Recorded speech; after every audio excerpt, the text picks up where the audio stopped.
성도 여러분들 안녕하십니까? 여러분들 다시 이렇게 뵙게 되어서 참으로 반갑습니다.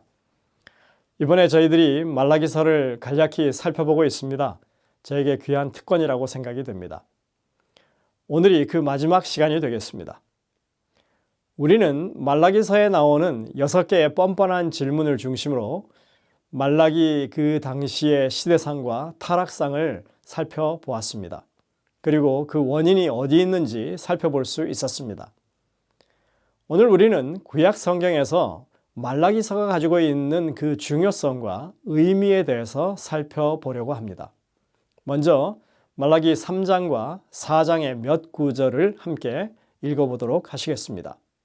만군의 여호와가 이르노라 내가 내 사자를 보내리니 그가 내 앞에서 길을 준비할 것이요 또 너희가 구하는 바 주가 갑자기 그의 성전에 임하시리니 곧 너희가 사모하는 바 언약의 사자가 임하실 것이라. 4장 5절입니다.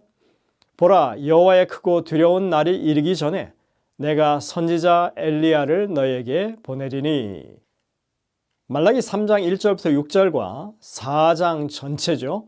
1절부터 6절이 이 두 단락은 동일한 주제를 담고 있습니다.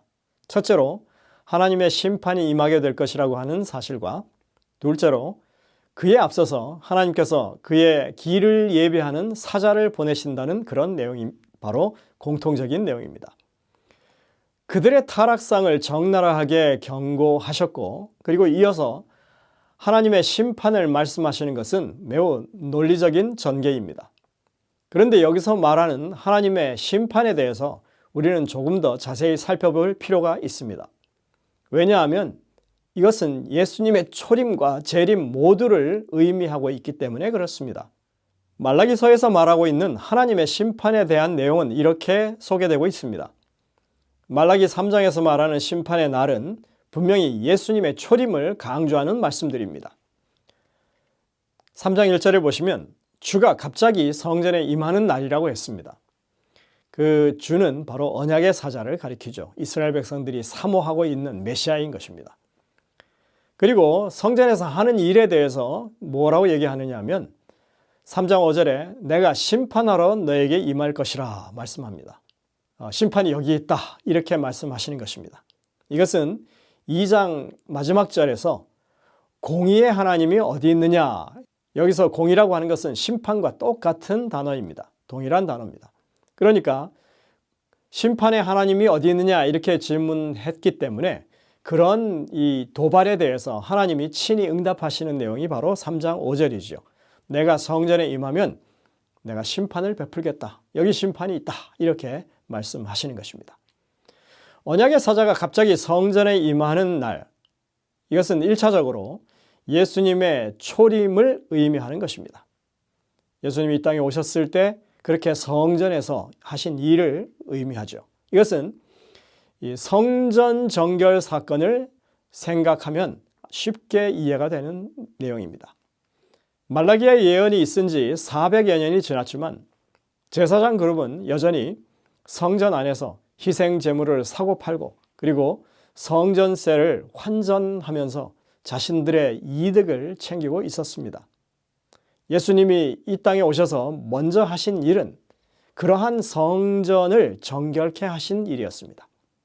채찍을 만들어서 장사하는 자들 그리고 환전하는 사람들을 다 쫓아내셨습니다. 엘렌 화이트는 시대의 소망에서 이 사건에 대해서 주님의 하신 일이 예언의 성취라고 그렇게 말하고 있습니다. 유대인들은 그들이 그렇게 자랑스럽게 여기던 성전의 의미를 이해하지 못하였다. 그들은 그들 자신을 성령이 임재하실 만한 성전으로 바치지 않았다. 불경한 거래에 혼잡으로 채워진 예루살렘 성전 뜰은 관능적인 정욕과 부정한 생각을 품음으로 더러워진 마음의 성전을 너무나도 여실히 보여주었다. 세상에 매매하는 자들로부터 성전을 정결하게 하면서 예수께서는 마음에서 더러운 죄, 곧 영혼을 부패하게 하는 세속적인 욕망, 이기적인 욕망, 악한 습관을 제거하고 정결하는 당신의 사명을 나타내셨다. 시대의 소망 161쪽에 와 있으니 이렇게 말하고 있습니다. 그들은 하나님의 임재하심과 구원하심의 거룩한 사역이 있는 성전에서 그저 세속적인 불경한 마음을 품었고 형식적인 예배의 정신을 가지고 그곳을 드나들었던 것입니다. 그야말로 그들이 사모하는 바 언약의 사자, 곧 메시아가 갑자기 그렇게 임하기라고 했던 그 예언이 성취되어 버린 것입니다. 이것이 성전에서 이루어진 1차적인 심판입니다. 흥미로운 점은 엘렌 화이트는 성전과 우리의 마음을 동일시하고 이야기하고 있다고 하는 것입니다. 성전의 정결은 곧 우리 마음의 정결과 직결되는 것입니다. 이러한 이해는 말라기서에 나오는 레위인과 제사장들을 향한 모든 경고들이 세상을 향해 제사장 나라로 부름을 받았던 유대인들 전체를 가리키는 그런 경고의 기별로 볼 수 있다고 하는 것이죠. 나아가서 우리 모든 그리스도인들, 즉 택하신 족속이요 왕같은 제사장으로 부름을 받은 우리 모두에게도 그 말라기 기별이 그대로 동일하게 적용되어야 하는 기별이라고 하는 사실을 가르쳐주는 것입니다. 말라기 3장의 기별은 예수님이 이 땅에 메시아로서 초림하셔서 행하신 그 심판이 어떤 성격의 것인지를 분명하게 밝히고 있습니다. 그가 하시는 일은 레위의 자손들을 깨끗하게 되도록 연단하는 일이었습니다. 그리고 그들로 하여금 정의로운 제물을 여호와께 바치게 하는 것이었다고 하는 것입니다. 이것은 메시아의 사명이 구원과 회복이라고 하는 것을 분명하게 보여줍니다. 유대인들은 메시아가 와서 이방인들을 심판해서 징벌하고 의로운 자신들을 구원할 것이라고 그렇게 생각했습니다. 하지만 지금 말라기서가 말하고 있는 것은 가장 먼저 심판받을 대상이 바로 죄악에 찌들어 있는 자신들이라고 하는 것입니다. 하지만 하나님께서 오셔서 그 성전에서 베푸시는 심판은 파멸을 위한 것이 아니었다고 하는 것입니다. 여기 이렇게 말하죠. 금을 연단하는 자의 불처럼, 풀무불입니다. 표백하는 자의 잿물처럼, 그리고 은을 연단하여 깨끗하게 하는 것처럼 그들을 정련하시려고 한다. 그래서 하나님의 순수한 백성으로 회복하기 위한 심판이라고 말씀하고 있는 것입니다. 그러니까 1차적으로 성소의 정결로 그치는 것이 아니라 우리의 마음이 정결하게 되는 일이 그렇게 그 다음으로 이루어지게 된다는 것이죠. 이것은 십자가 사건에서 하늘 성소의 봉사로 이어지는 예수님의 사역을 우리에게 분명하게 가르쳐 주고 있습니다. 예수 그리스도의 십자가의 죽으심은 결국 제사장 백성인 우리의 심령을 정결케 하시고자 하는 그것이 최종 목적이 된다고 하는 것입니다. 우리가 흠없는 제물이신 예수님을 힘입어서 하나님 앞에 공의로운 제사를 드릴 수 있게 해주셨던 것입니다. 애초부터 하나님이 간합하시는 예배, 제사는 어린 양의 희생이 그 기반이었습니다. 구약시대에나 신약시대에나 오늘날에나 그 원리는 너무나 똑같습니다. 변하지 않았습니다. 언제나 예수님의 희생이 그 예배의 기반입니다. 그러나 단지 속죄 받았다, 우리가 죄 용서를 받았다라고 그치는 것이 아니라 삶의 정결까지 이르도록 하나님의 구원의 섭리는 우리를 붙잡고 계신다고 하는 것입니다. 이러한 일은 하늘 성소에서 봉사하시는 예수님의 사역과 직결되는 내용들입니다. 히브리서에 보면 이렇게 말하죠.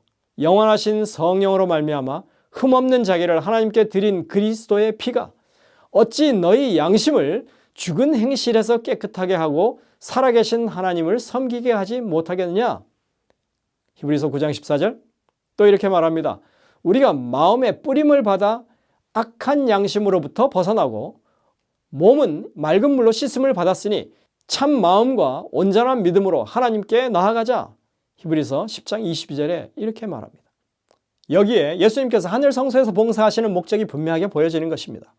예수님은 하늘 성소에서 우리의 정결을 위해서 봉사하고 계시고 성령께서는 우리의 마음속에서 동일한 목적으로 역사하고 계시는 것입니다.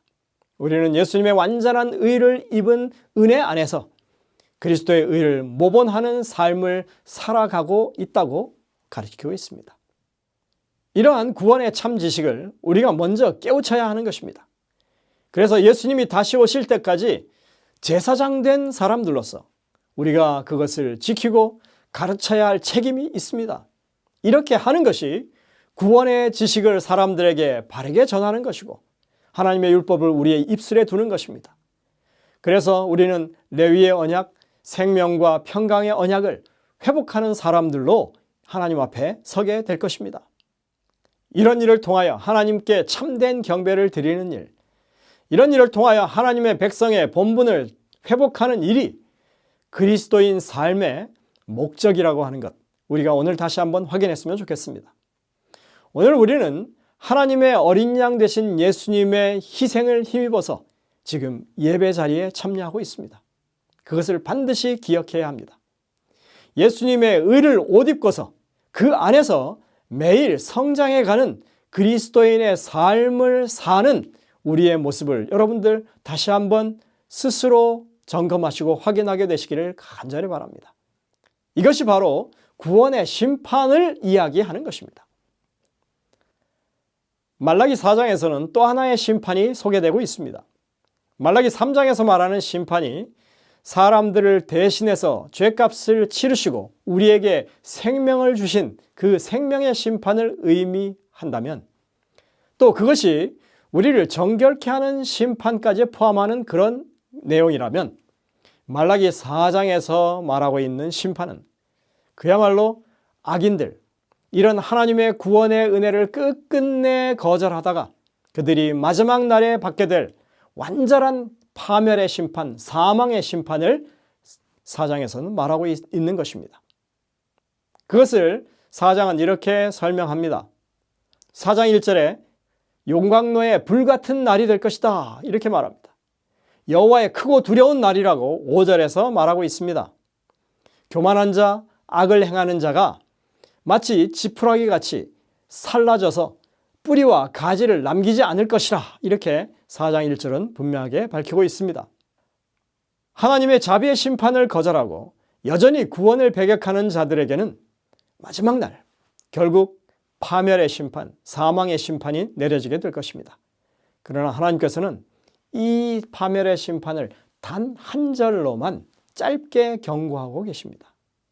그리고 자비의 심판과 파멸의 심판을 비교하시면서 하나님의 백성으로서의 삶을 회복하라고 호소하고 계시는 모습이 이어집니다.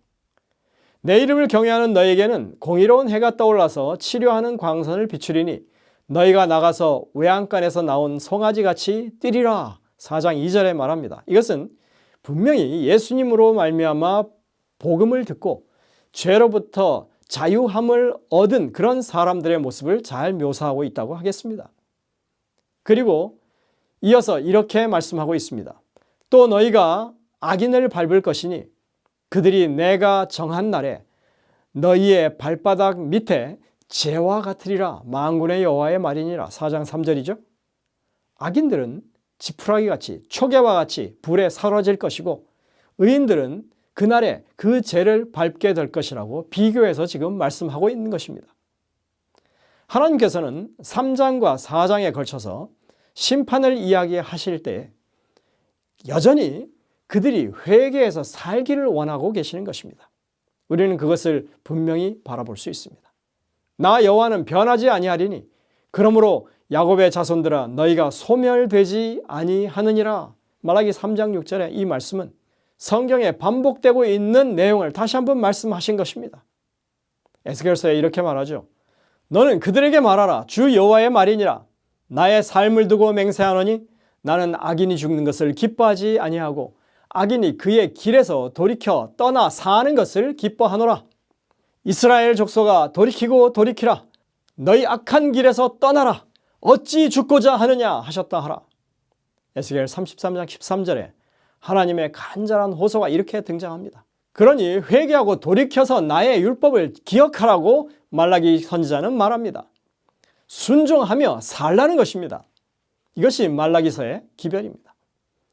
너희는 내가 호렙에서 온 이스라엘을 위하여 내 종 모세에게 명령한 법 곧 율례와 법도를 기억하라. 4장 4절에 분명하게 말씀하고 있습니다. 하나님의 구원의 섭리는 한결같습니다. 구원받은 백성은 마땅히 하나님의 율법을 존중하고 순종하여야만 하는 것입니다. 마지막 때가 될수록 하나님의 율법을 기억하고 순종해야 한다는 이 재림교회의 메시지는 말라기서의 기별과 일치하는 것입니다.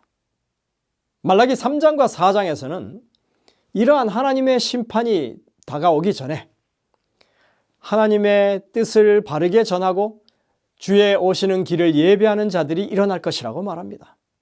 하나님의 구원의 섭리를 세상에 전할 하나님의 백성들이 등장할 것이라고 말하는 것입니다. 메시아가 이 땅에 오시는 그 길을 예배할 사람들을 세우신다는 것입니다. 이것이 바로 3장과 4장에서 한결같이 강조하고 있는 기별입니다. 만군의 여호와가 이르노라. 보라, 내가 내 사자를 보내리니 그가 내 앞에서 길을 예비할 것이요 합니다.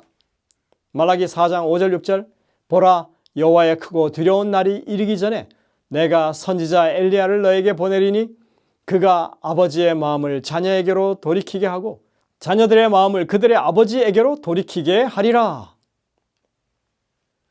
우리는 이 예언이 예수님 당시에 침례 요한의 사역으로 성취되었다고 하는 것을 잘 알고 있습니다. 예수님이 그렇게 직접 말씀하셨기 때문에 그렇습니다. 마태복음 17장 12절부터 13절에 이렇게 말씀합니다. 내가 너에게 말하노니 엘리야가 이미 왔으되 사람들이 알지 못하고 임의로 대우하였도다. 인자도 이와 같이 그들에게 고난을 받으리라 하시니 그제서야 제자들이 예수께서 말씀하신 것이 침례 요한인 줄을 깨달으니라 이렇게 말합니다. 그리고 우리가 또 이미 알고 있듯이 이 말라기 3, 4장에서 말하는 이 심판은 초림뿐만 아니라 재림에도 적용이 되는 것이고 마찬가지로 재림 전에도 마지막 심판 전에도 하나님의 사자가 활동하게 될 것이라고 하는 것으로 우리는 분명하게 알고 있습니다. 하나님의 그 마지막 심판이 이르기 전에 기별자들이 분명하게 활동하게 될 것을 우리는 알고 있습니다. 그것을 재림교회와 같은 그런 사람들이라고 저희가 믿습니다. 그들이 할 일이라고 하는 것은 말라기서 전체를 통해서 계속 기별을 주듯이 레위의 언약을 회복하는 것입니다. 하나님의 율법을 기억하고 순종하는 것입니다. 하나님께서 그들을 그렇게 순종하는 백성들로 연단시키시고 세상을 향한 기별자로서 세우신다고 하는 것입니다. 여러분들, 이러한 의미에서 하나님께서는 우리를 당신의 기별자로 세우셨을 때 단지 겉으로 드러나는 행위로 그렇게 하라고 하는 것이 아니라고 하는 것입니다. 아버지의 마음을 자녀에게로 돌이키게 하고 자녀들의 마음을 아버지에게로 돌이키게 하는 그런 마음과 마음이 연결되는 진실한 회심의 경험과 그러한 사역으로 우리를 초청하신다고 하는 내용인 것입니다. 하나님께서는 하나님의 사랑을 경험한 백성들로 우리를 초청하십니다. 그래서 말라기 3장에서 하나님을 경외하고 그 이름을 존중히 여길 자들에 대해서 이렇게 말하고 있는 것입니다. 만군의 여호와가 이르노라. 나는 내가 정한 날에 그들을 나의 특별한 소유로 삼을 것이요 또 사람이 자기를 섬기는 아들을 아낌같이 내가 그들을 아끼리니 그때 너희가 돌아와서 의인과 악인을 분간하고 하나님을 섬기는 자와 섬기지 않는 자를 분별하리라. 하나님의 사랑을 깨우친 사람들을 하나님의 특별한 소유로 삼으시겠다고 보배로운 존재로 만드시겠다고 그렇게 말씀하십니다. 하나님의 사랑 안에서만 우리의 분별력이 올바르게 작동될 것을 말씀하고 있습니다. 무엇이 의롭고 악한 것인지 하나님을 섬기는 것인지 분명히 우리가 분별할 수 있도록 그렇게 은혜를 주신다는 것입니다. 하나님의 율법을 존중하고 순종하는 자가 되는 것, 그것이 하나님을 진정으로 사랑하는 증거라고 하는 것을 우리는 여기서 잊지 말아야 할 것입니다. 이제 말라기서의 연구를 마치면서 저는 한 가지 아주 중요한 교훈을 함께 나누려고 합니다. 처음에 말라기서의 내용을 제가 접했을 때 저는 이 구약의 역사가 인간들의 실패로 끝나는 역사구나 하고 생각을 했었습니다. 그들이 바벨론 포로 생활에서 해방되어서 예루살렘 재건을 꿈꾸면서 돌아왔었습니다. 주변에 아주 강력한 적대 세력들에 의해서 많은 난관에 부딪히게 되었고 재건 사역은 계속 더디기만 했습니다. 약 100년에 걸쳐서야 겨우 성벽의 공사까지 마칠 수 있었습니다. 에스라에 이어서 느헤미야까지 24년에 걸친 적극적인 개혁 사업도 있었습니다. 많은 결과를 이루어냈죠. 하지만 잠시 느헤미야가 예루살렘을 비운 사이에 그들이 그렇게 이루어놨던 개혁 사업은 다시 원점으로 돌아가고 말았습니다. 개혁이 역행한 것입니다. 얼마나 엉망이 되었길래 하나님께서는 말라기라고 하는 선지자를 세우셔서 그들을 견책하고 꾸짖고 계시는 것입니다. 제도의 개혁이 그다지 효과적이지 못했다고 하는 것이 이렇게 입증됩니다. 시스템을 갖추었어도 전혀 개선이 되지 않았던 상황을 우리가 보는 것이죠.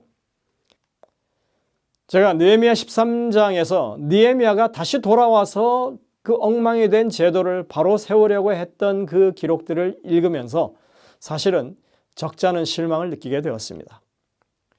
느헤미야는 제도적인 개혁, 시스템 구축에 지금 집중하고 있는 것입니다. 여러분들, 그러한 제도의 개혁이 과연 얼마나 성과를 냈을까요? 우리가 분명히 알 수 있는 것은 구약 백성들의 그런 모습은 이렇게 끝이 나고 맙니다. 더 이상 그들이 어떻게 뭘 했는지 나오지 않습니다.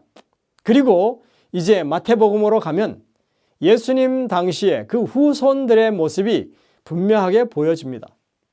제도적 개혁에 집중했던 그들의 개혁의 결과는 율법주의와 형식주의가 판치는 신앙으로 전락해 있었다고 하는 것입니다. 이것은 신앙의 관심이 어디에 있어야 하느냐에 관한 아주 중요한 문제인 것입니다. 그런데 제가 말라기서를 제대로 읽고 나서는 생각이 좀 바뀌었습니다. 하나님께서는 이스라엘 백성들이 여전히 제도에 치중하고 거칠에 신경 쓰는 그런 사람들이라 해도 그들을 온전히 사랑하시고 그들에게 기회를 여전히 주고 계신다고 하는 사실입니다. 신구약 중간기 400년 동안 그들을 끝까지 포기하지 않으시고 무엇을 추구해야 할지 교훈하고 계속해서 그들에게 호소하고 계신다고 하는 사실을 저는 다시 한번 보게 되었습니다. 이런 하나님의 사랑을 우리는 다시 한번 감사해야 하는 것입니다. 그리고 인간의 실패하는 그 상황을 보여주시면서 궁극적인 해결책은 이 땅에 오실 메시아가 참된 변화의 주역이라고 하는 사실을 말라기가 부각하고 있습니다. 예수님이 오셔서 그 하실 일은 율법을 마음 가운데 새기는 일을 하실 것이라고 성경은 말하고 있습니다. 예수님의 생애와 죽으심을 통해서 우리가 하나님의 사랑을 제대로 깨닫게 될 것에 대해서 말하는 것입니다. 그렇게 마음에 마음을 연결하는 그런 일을 주님께서 하신다는 것입니다. 그 일을 통해서만 원래 언약이, 레위하여 언약이 재현되고 회복될 수 있다고 하는 말씀입니다. 이것이 말라기서가 가장 핵심적으로 전달하고 있는 기별이라고 하는 것을 여러분들 기억하게 되시길 바랍니다. 사람이나 제도가 중심이 된 개혁은 반드시 실패한다는 하는 것입니다. 이것이 느헤미야 말라기서가 보여주는 진실입니다. 그러나 하나님이 주도하시는 개혁은, 하나님의 사랑을 깨달은 마음에서 시작되는 개혁은 비록 더딜지라도 반드시 성공한다고 성경은 가르칩니다. 하나님의 율법을 마음으로부터 순종하는 남은 백성이 일어나고 레위의 언약을 회복하는 개혁이 이루어지게 된다고 말하고 있습니다. 말라기는 그래서 그 일을 이루실 주인공이신 예수님을 우리에게 소개하면서 구약을 마무리하는 것입니다. 재림교회는 그러한 믿음을 가진 교회이어야 한다는 것입니다. 여러분들, 성경은 우리를 지혜롭게 하기 위해서 거짓 메시아나 거짓 선지자나 거짓 교사나 거짓 교회를 분별하는 두 가지 기준을 분명하게 밝히고 있습니다. 첫 번째로 기별이 성경 말씀에 맞는가 하는 것입니다.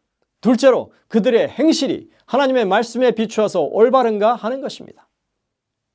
여러분들, 우리의 이 사명을 하나님의 말씀에 맞추는 교회가 되십시다.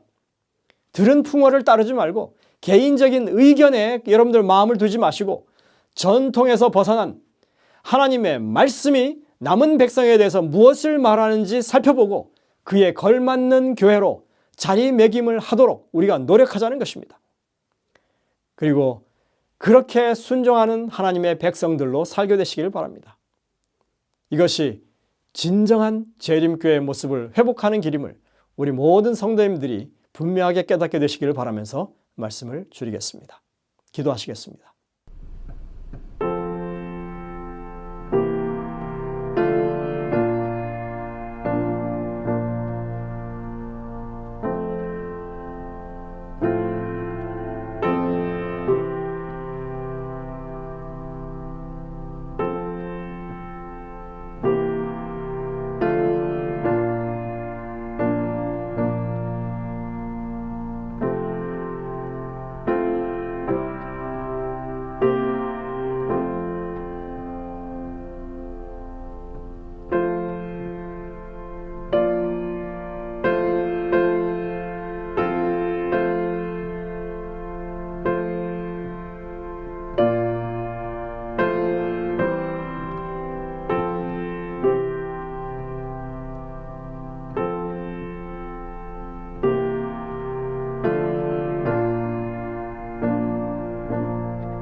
하늘에 계신 아버지 하나님, 하나님의 말씀 안에는 우리를 향한 살아있는 기별이 있음을 다시 한번 느끼게 해주시니 감사드립니다.